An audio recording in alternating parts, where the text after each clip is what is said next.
I think this is the 6th episode, so if you haven't seen any of the other ones, go back and check them out. But today I have one of my close friends with me in the hobby. This is Dave from Legends of the Dugout. Welcome to the channel, Dave. Oh, I'm your close friend? Oh, thanks, man. No. No, in the hobby. In the hobby. Yeah.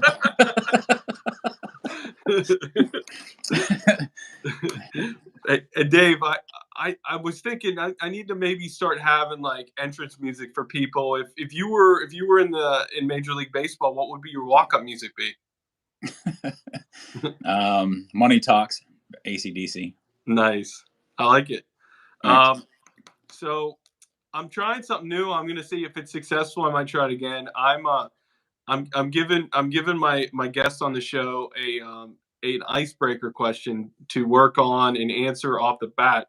And your icebreaker question was to look at the YouTube community and tell me which of the guys are also compared to serial characters. So what'd you come up with? All right. So first, I'm gonna throw myself underneath the bus here. So Okay. it's myself, Adam, and Andrew. Since we're all military, kind of reminds me of Rice Krispies, the snap, crackle, and pop. Okay. There. Then I'm gonna go with Jake. Legends never die. Okay. Right, because he was originally the ticket leprechaun and everything. So it kind of reminds me of Lucky the Leprechaun. Okay. Right, from Lucky From Charms. Lucky Charms. Yeah. Right. Joe, force off corners. Kind of reminds me of Tony the Tiger. Because any card could look great, even if it has force off corners. Nice. Dom reminds me of the Buzz Bee from Honey Nut Cheerios because he's young, healthy, but has an old soul, originally back to regular Cheerios. John, 3D 80 kid, kind of reminds me of Captain Crunch. He's stern, likes to have that tight ship going on there with his stuff. And then Dylan, Double D Vintage, is Toucan Sam. The tropical, Yeah. just there, yeah. So that's what I see. That's good. You did a good job. I think I might have to keep this. I'll change the category, but I think you did great. You did Thanks. great. So all right. So first off, just tell anybody out there that hasn't seen your channel a little bit about yourself. So I'm Dave. I'm retired Army, 20 years, combat veteran. Born in Michigan. I live now in South Carolina. I've traveled the world. Love collecting baseball cards, vintage, new. My oldest piece is an 1884 Lawson's playing card. I just love everything about baseball, the history of it. Cool. So could you elaborate a little bit more about your 20 years in the military and thank you for your service. You're welcome. Thank you. Yeah. I mean, what do you want to know about the service? I mean, it's what branch did you serve in? Did you you have any tours? I was in the Army for my whole career. Went to my first trip to Afghanistan was September 2002. So a year right after 9/11 happened. Wow. I was over there for 8 months in country. Then I went back again in 2007 and then again in 2011 over there. And I've been Iraq, Kuwait. Wow. Yeah. So I've been to 42 countries. Did you said a year after 9/11? So did 9/11 have you enlist? Is that what kind of drove you to enlist? Or no? I joined in November of '98. Okay. Yep. So and I retired December 1 of 2018. Okay. What place did you get to visit with the military that maybe was enjoyable, that you liked that country, or did you not get to see anything like that? I think the most enjoyable. Well, I was stationed in Germany and Belgium, So I got Okay. to travel around there. But as I guess a tour, I would say Honduras. Honduras was a cool visit. Did you ever jump out of any airplanes? Yes, I got 65 jumps. Wow, that's cool. Yeah, That's so awesome. airplanes, helicopters. Yep. That's awesome. That's Thank you. cool. Is uh is the 65th jump feel the same as the first jump, or do you kind of get used to it, I guess? You get used to it, but I would always tell people when they ask, I'm like, my first jump was a night jump, and their eyes would get big, and I'm like, yeah, well, it was daylight, but my eyes were closed, so it was dark. I like that. That's You funny. know. But after that first jump, it was like you feel the movement and stuff, and you kind of open your eyes and just to see what everything is, and then after that, you just I just kept my eyes open. That's cool. So what drove you into being interested in vintage cards? I think it's just the artwork, I think it's the nostalgic of it. I mean, it's just, I mean, I got some cards sitting here, but I mean, it's just, I don't know, it's just that old timey feel of a card and the look of it. It's just something about it just drew me to the vintage Okay. more over than over the modern cards.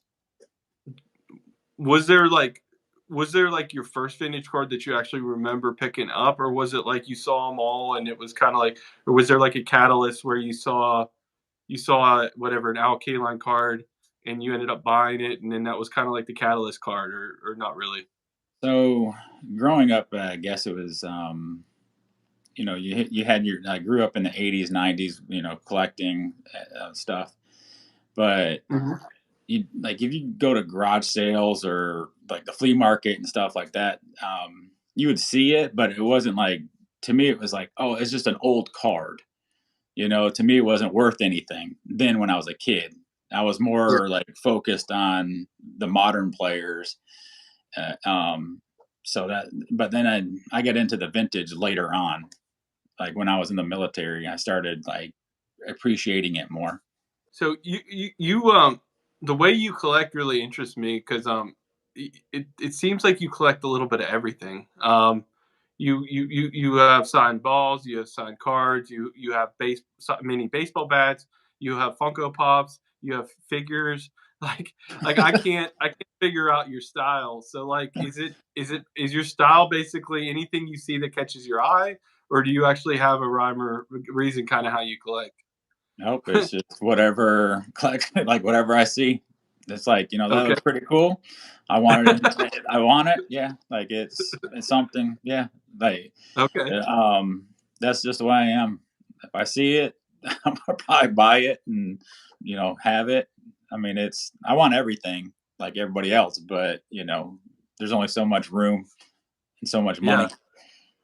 Yeah, because a lot of collectors we watch oh, like they only do like cards, and like if you bring out like a coin or something, they're like, well, that's nice, but I would never buy it. And some guys are into autographs, and if you bring out a Funko Pop, they're like, what?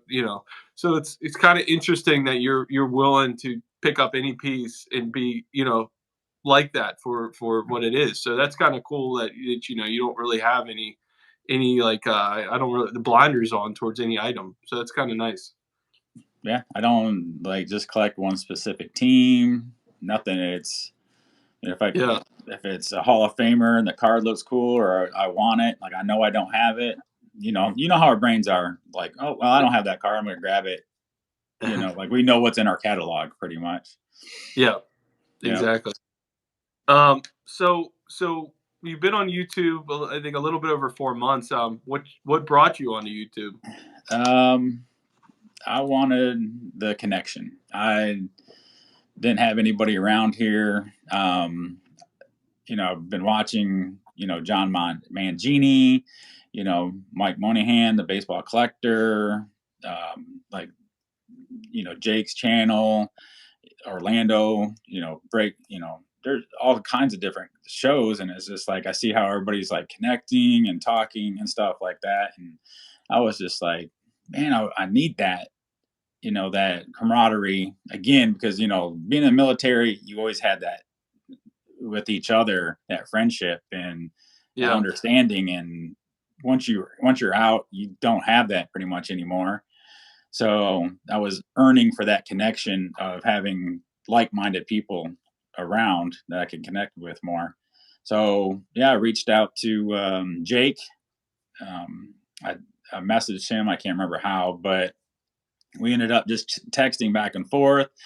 I sent him pictures of my stuff, and he was like, "Man, you need to start a channel." And he's like, "You got a great collection and stuff." And I'm Yeah. like, "Yeah, I don't know." And then I started thinking about it more, and I was like, "Oh man, let me go ahead and like try to figure out a name and everything." So I was trying to figure that out. Um, So you kind of ripped him off because he helped you. well, no, it was just like I was just coming up with like different names. Like I had so many names. Like I texted him. I probably had like 30 different names that I ended up Yeah. texting him. And he's like, "You know how I am about legends," and I was just like, "Yeah," but I thought that was like kind of fitting also in a way because I like collecting Hall of Famers and they're the legends of the dugout, Yeah. thing. Yeah. But like what really drove it was Adam. I reached out to Adam, Vintage Sanctuary. We Uh-huh. texted and then we ended up talking and a few times, and he's like, "Man, you need to start your channel." So he kind of pushed me a little bit more over because I saw the interview with him and Mike, and I was like, he just began. Let me just reach out to him and see like his take on everything.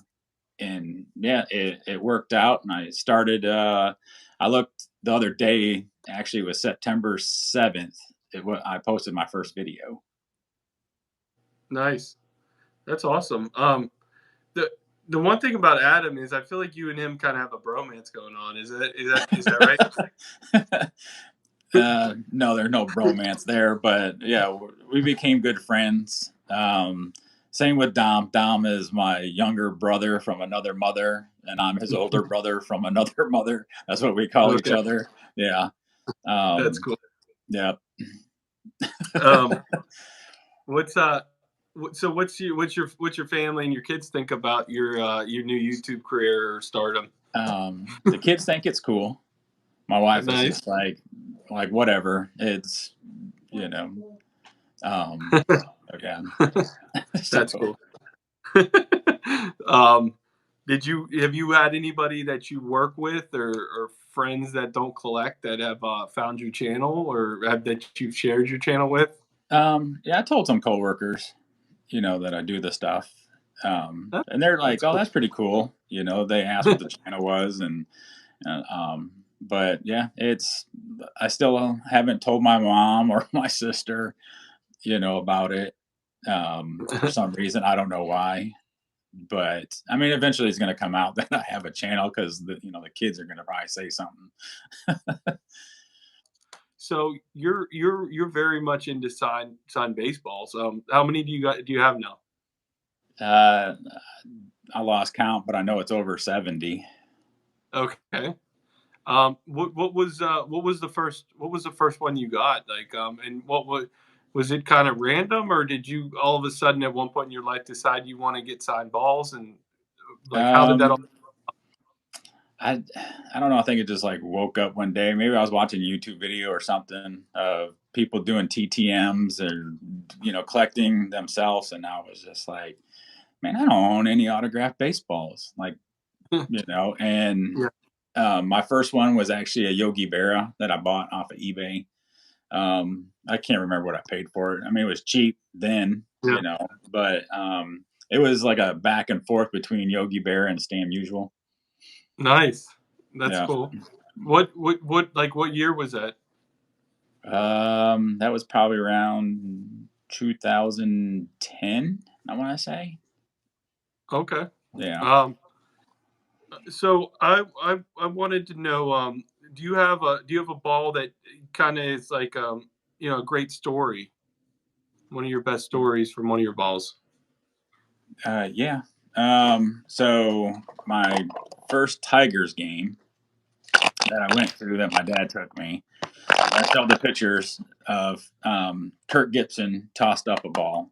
and here it is. It was set in my bedroom in this glass dome, display, and of course, sunlight and everything got on it. You don't know no better as a kid and anything about Yeah. UV, and so I ended up going out to Arizona on a trip out there for work when I was in the Army.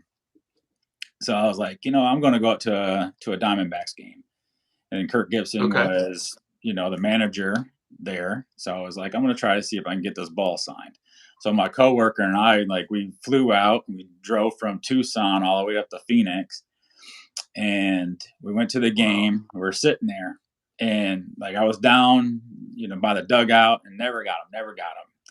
So I was kind of sad about it and stuff. And there was an old couple that I ended up friending while I was there, but it was funny because we were talking, and it was their seats. The 2 additional seats that we bought off of StubHub was their season tickets seats. Okay. So we started talking, and I told them, the story, and they were like, "Well, just give us the ball, and we'll get it signed, and we'll just ship it to you."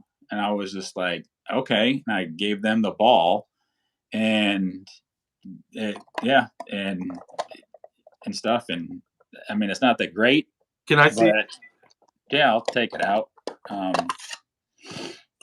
Nice. Well, you So don't have to take it. it's not it's not the best signature on it, but I mean, yeah, So yeah, that's cool. So your first game ever, you guys got that ball, right? Your yep, it first was Tigers tossed game. up. It was tossed up. Yep, we sat out in right field, upper deck, and it was right before the game or right after inning or something like that. I just called down to him, and he tossed it up, and my dad caught it. That's awesome. That's really cool. Um, and was it Gibson that threw you guys the ball, or Yeah, what made it you was want to get? Gibson. Yeah, it was good. Oh, For that's some reason, as a kid, I liked Kirk Gibson. I I thought he was cool, and I always imagined I always pictured him driving a Camaro. I don't know why. that is funny. That's so cool that not only did you get it when you were a child, but then you got it signed later on. That is cool. That has to be priceless. Um, what's the rarest ball you have in your collection? So I don't know if it's rare, but it's from a game that never happened. I think I showed this on my live, but it's the 2020 All Star Game ball. Okay. So yeah, I purchased that one online. I saw it, and I was like, you know what? The collector in me was like, yeah, that might be worth something one day, but I don't know. But I had So to have it so in my collection. so what was it game? It was game used in the game. No, it's the 2020 All Star Game, the All Star Game that never happened because of the COVID Oh, pandemic. oh, okay. I wasn't even thinking what you were saying. Okay. Yeah, Oh, that's funny. The game that never happened. the game that Oh, never okay. happened. Uh, and what is your favorite ball you have? The one of the other cool stories that I have is so Bobby Richardson. They played for the Hmm. Yankees from Yeah. I think it was 55 to 66. Um, Okay. so I did a TTM for him, and I got this ball back from him. And so where I work at down at Shaw Air Force Base, it's in Sumter, and that's where he lives. So I'm trying to get the not so glare, but yeah, he,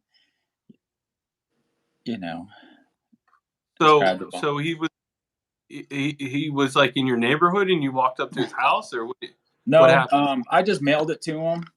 I sent him a letter. I sent him my cell phone number, but then I'm not gonna show it, but kind of cover it up. But he sent me a letter back on his letterhead, and Oh, everything. nice. And he gave me his cell phone number. Wow. Yeah. So it, says just a note to say I spend several months out of the year at the beach. So he's like, we'll be back in Sumter June, July, and August. Give me a call and we'll have lunch at I can't remember, the Gideon's Diner. Glad to sign the ball, Bobby, and then his cell number. And I've called him a couple times and talked to him, but we never got to meet up yet. So I need to give him another call. Yeah, it was really cool talking to him on the phone. That's cool. Um, that so he like where you live right now is where is close to Sumter. Is that what you're saying? Yeah, he's probably like about an hour drive. Okay. Like for me to go to That work, it's like 45 minutes, but then another extra 15 minutes probably to his house from there. that's a really cool story. That's awesome. Um, so so you probably already know this, but I I I love doing player collecting. So my three biggest guys I collect is Clemente, Bill Mazeroski, and Dick Rote. Um, so I asked you to come to this talk with who are like three major players that you collect a lot of their stuff and to show some of it. So the first one I have a lot, like a little bit more of, um, is Nolan Ryan. He was one of my favorite players growing up in the 90s, 80s, Yeah, 90s.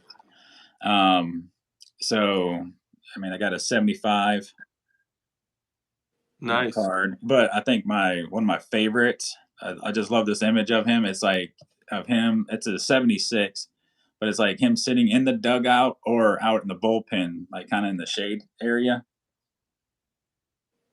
I don't know why, but I love that card, and I'm glad I got That this one. And I mean, it's the condition on it this almost card is it, gorgeous.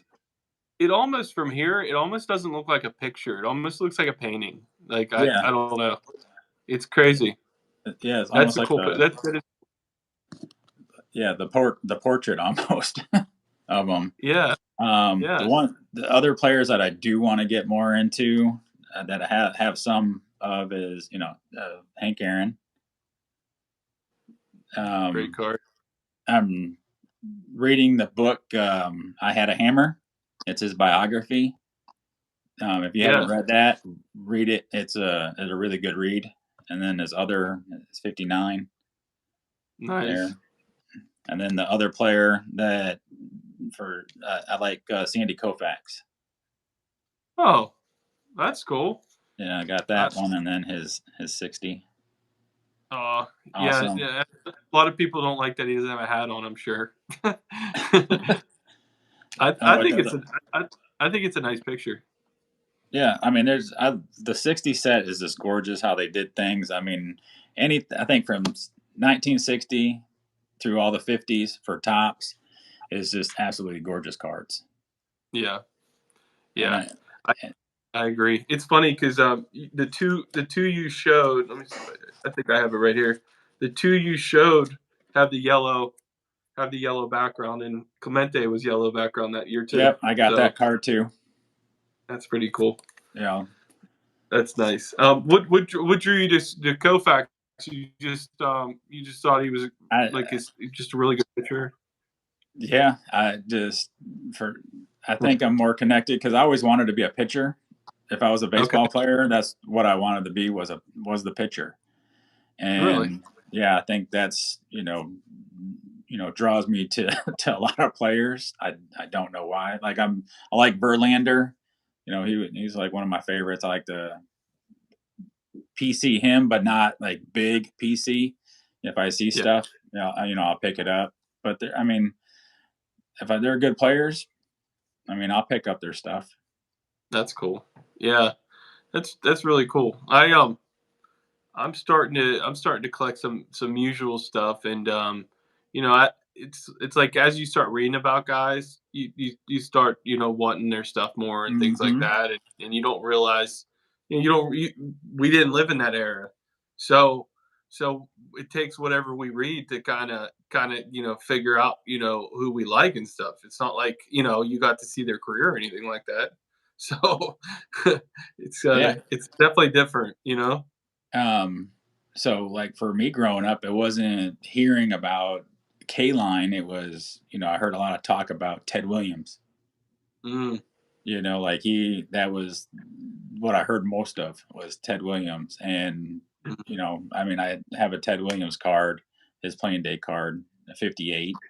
But nice. I mean, I do want to get some more of his stuff also. That, yeah, and being being from Detroit, I know, like you said, you have some K-line stuff. Who is your favorite?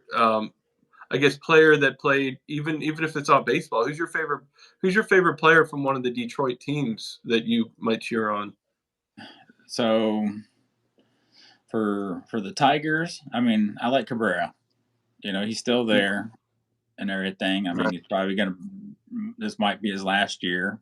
I didn't hear anything Yeah, about him retiring yet, but yeah, um, I think him. Other than that, I mean, it was when Max Scherzer was there, Verlander. Yeah, I mean, it was just those guys. that, I mean, there was I'm trying to think who else was on the team. Price, Bosch, Inge. Like, I mean, there was just so many good players, watching them. They're gone.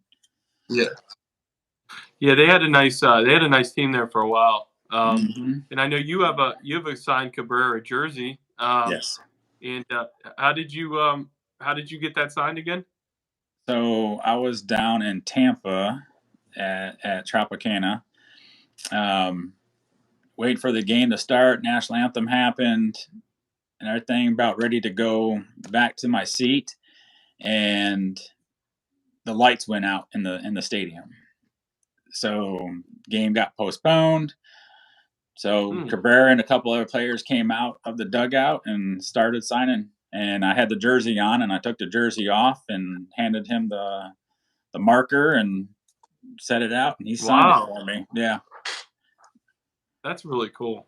yeah, Good thing you had his jersey. That's yeah, awesome.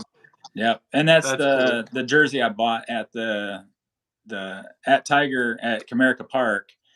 Um, when the first game that was the three generations, my dad, myself, and my son went to. Wow. So it's even more meaningful. Yep. That's cool. That's awesome. Is he is he gonna definitely be a first ballot Hall of Famer, or will it be Yeah, I believe second so. ballot? I think he's gonna be first, Yeah. Yeah. along with That's Trout. what It's written in the stars already. I. uh, yeah. So one of the things that I find interesting is even though you collect vintage, and it's funny because Dylan from Double D Vintage kind of jumped on your corner here, and not even saying he watched one of your videos, but it's funny that he just started making videos about his trout collection. You've been collecting trout for a while now. So what? How long have you been collecting trout? What made you start collecting trout, even though Um, you're into so I probably last couple years been doing it.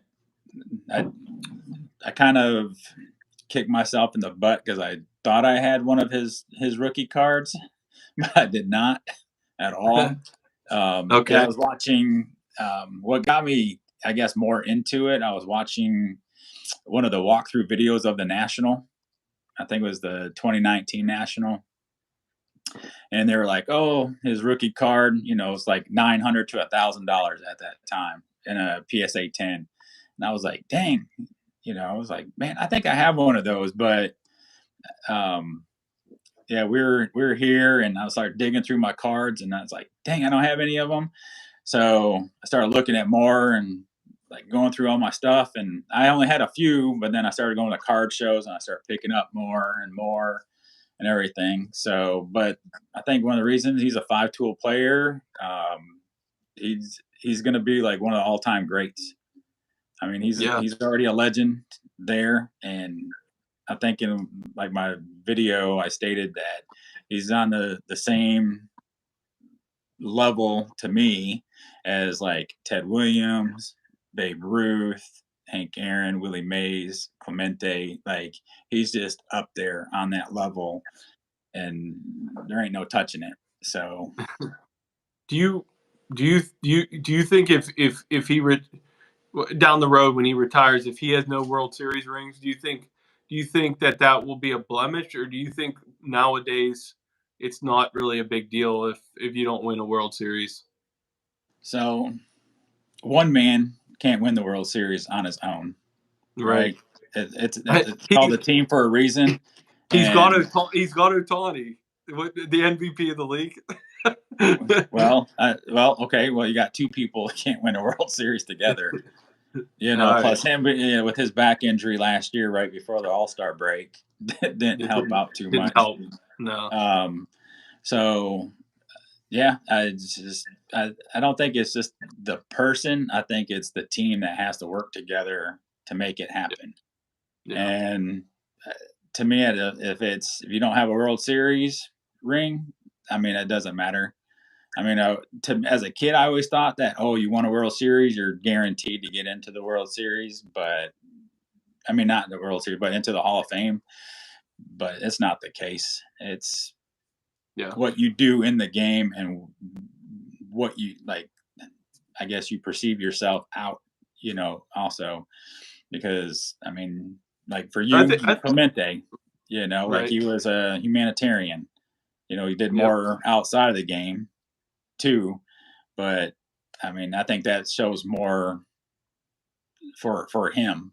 But I don't know how much stuff Trout does outside of playing baseball. I think the hard part for I like all the sports, and growing up, Michael Jordan, Mm-hmm. he won all those rings. Tom Brady won all these rings. Um, it's like it feels like Kobe Bryant. Like it feels like the stars in every sport but baseball, the championships matter. Who's the quarterback who hasn't won a Super Bowl that's really big? Dan Marino. Like that's who comes to mind. Like Drew Okay. Brees won one. Peyton Manning won one. You know what I'm saying though? Like every big time player. So that's why it's hard for me. And I do understand it's baseball's totally different. It's not Mm-hmm. it's not a one person team. You can't. It's not five guys on the court and you can dominate by yourself. I do get that. It's just like I said. It's hard for me. Like I said, growing up, and it's like all the other sports. If you don't have a championship, you're nothing basically. Look at Carl Malone. Like it was just like he had this amazing career, but nobody really cares anymore. You know what I mean? Yeah. But Right. Like for me, I would uh, figure like Don Mattingly would be like in the Hall of Fame, but he's not. Like, yeah, you just see like these big names. You hear big names growing up, and it's just, oh, they're going to be Hall of Famer because that's who you're hearing about all the time. And then the next thing you know, it's like, nope, they're not in. They were like okay, or something happened in their career that stopped it from happening. yeah. I think a lot of us collectors really wish that they let more people in, and I think a lot of collectors believe Mattingly should be in, and it's kind of a shame he's not. But it was funny. I was watching Mike Moynihan's show yesterday, and he was trying to figure out the best player of all time, and the way he did it was he took WAR and he divided it by at bats, and Mike Trout, where he's currently at right now, was the second or third best player of all time, only behind Babe Ruth. Um, and I think that goes to show your point of how good he's been. Granted, he's been in his prime years. Babe Ruth played till he was 40, so he had years in there that weren't as productive as being in his prime. So, but Yeah. I think it does make a pretty crazy point of how great his career's been so far. And I wanted you to show me a couple Trout cards that you like. You got them? Yeah. So I'll show the one I showed in my one of my videos. Is I don't think it's this card, but it's the pose of the card that I love, like him jumping. Oh, that's cool. It's the I mean, it's still a beautiful card, but Yeah, him jumping is like such an iconic, thing for him to do during a game. Is it a second year card or what year No, is this it? is a 2019. Okay. Yeah, 2019. And then I always like these Gypsy Queens. They have that retro feel, Yeah. to them.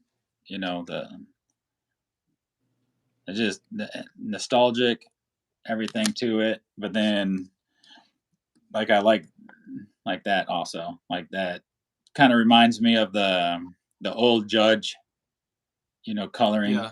on the cards and Don't everything. don't they do they call those box toppers? Is that what they call those? Those Yeah, this bigger is a ones box or topper. Yeah, and I mean it's numbered too. It's number 9 out of 10 on Oh, this nice. one. Um, What but year? um, dang, You this is don't have your readers on. I'm I think it's sorry. 2018. Sorry, hold on. It's all You right, gotta old ask that man. question. Yeah, old man. 2018. Yeah, the 2018. But yeah, I'm gonna start looking for the normal size card of this, and there's a mini, like I think about like this size in it also. Okay. So Nice. I want to get that little step down run of that. Yeah. That's So yeah. awesome. That's hey, that's cool. How many around how many trout cards do you have like total in your collection? Cards itself. I want to say probably around over 100. I'm guessing. Wow. Yeah. Wow, that's more than I figured you had. Wow, that's crazy. Yeah. I think it was 2012. They came out with like little coins too. They look like poker chips and stuff. I have two of Okay. those of trout Nice. also. But I was buying the whole Project 2020 run of his, and then when they did the was it the Project the 70? I think it was. That's still going on.